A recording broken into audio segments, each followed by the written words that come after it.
It was supposed to be an ordinary Wednesday evening in Columbus, Ohio. Nothing special, nothing dramatic. I left work a little early because a late meeting got canceled, and for once I felt light driving home. I even stopped by Melissa's favorite Thai restaurant and ordered her usual green curry extra spice.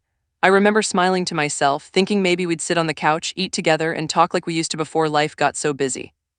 When I pulled into the driveway, her car was already there. The house looked normal, peaceful. I unlocked the front door quietly, balancing the takeout bag in one hand.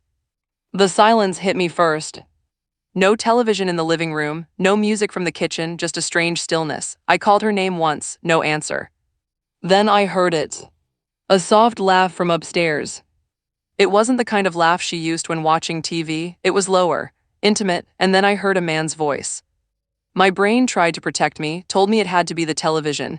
Maybe she had a show playing in the bedroom, but then I heard footsteps and the faint creak of our bedroom floorboards.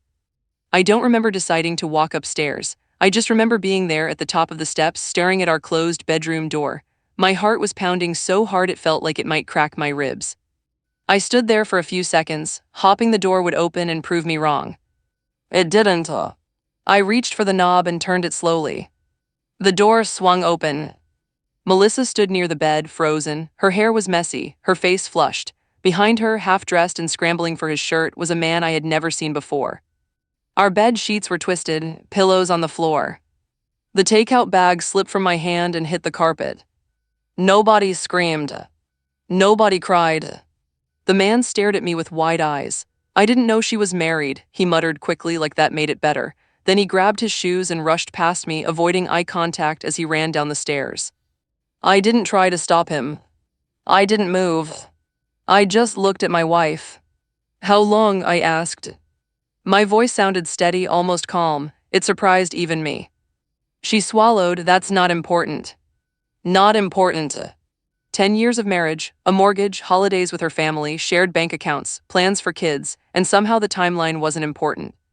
I felt something inside me settle into place. Not anger, not yet, just clarity. I walked to the closet and pulled out a suitcase. That's when she finally reacted. What are you doing? She demanded, panic creeping into her voice. I'm leaving, I said. She stared at me like I'd just insulted her. You're overreacting, it was a mistake. I folded a shirt slowly and placed it into the suitcase. A mistake is forgetting milk at the store, I said. This was a decision. She started packing. It just happened, we were talking, and one thing led to another. Nothing just happens, there are texts, there are secrets, there are lies told in advance, every betrayal has steps. You've been distant, she snapped. You work all the time, I've been lonely. There it was, the shift. Her loneliness had somehow become my fault. You felt lonely, I said quietly, so instead of talking to me, you replaced me. She crossed her arms defensively. You're not perfect either. I never said I was, I replied, but I never cheated. I kept packing, a few pairs of jeans, a jacket, my shaving kit. Then she said the words that still echo in my head. If you walk out that door, don't expect to come crawling back when you realize no one else will ever love you like I do. I stopped moving. Not because I was reconsidering, but because I finally understood something.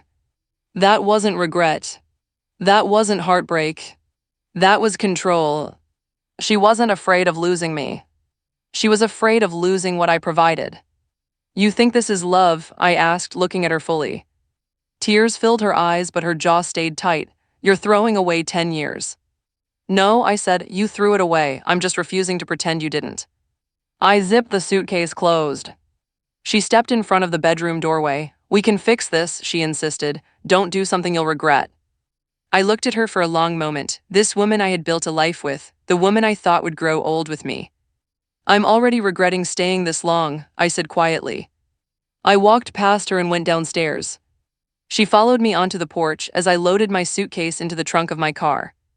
You'll regret this, she shouted. You'll see what you lost. I paused, my hand on the car door. Then I said something that surprised even me. You didn't lose me, I said. You traded me. I got into the car and drove away. That night I checked into a small motel off the highway. The room smelled faintly of bleach and old carpet. I sat on the edge of the bed and stared at the wall for hours. Every memory replayed in my mind, the late nights she called work, the way she started guarding her phone, the new passwords, the sudden interest in dressing differently. The signs had been there. I just didn't want to see them. The next morning, I called a lawyer. Not out of revenge, out of self-respect. Over the next few weeks, her tone changed. The anger faded, the confidence disappeared, the apologies began. It didn't mean anything. I was confused. I love you. But love doesn't look like secrecy. It doesn't look like threats. It doesn't look like daring someone to leave. Friends asked me if I was sure about the divorce. Some said every marriage has rough seasons. Some told me forgiveness was strength. Maybe it is. But so is walking away when someone shows you exactly who they are.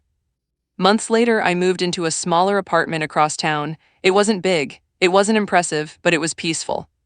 I started sleeping through the night again. Started going to the gym. Started reconnecting with friends I'd neglected. Slowly, I began to recognize myself again, not as someone's husband, not as someone's provider, but as a man who deserved honesty. Sometimes people ask if I miss her. I miss who I thought she was.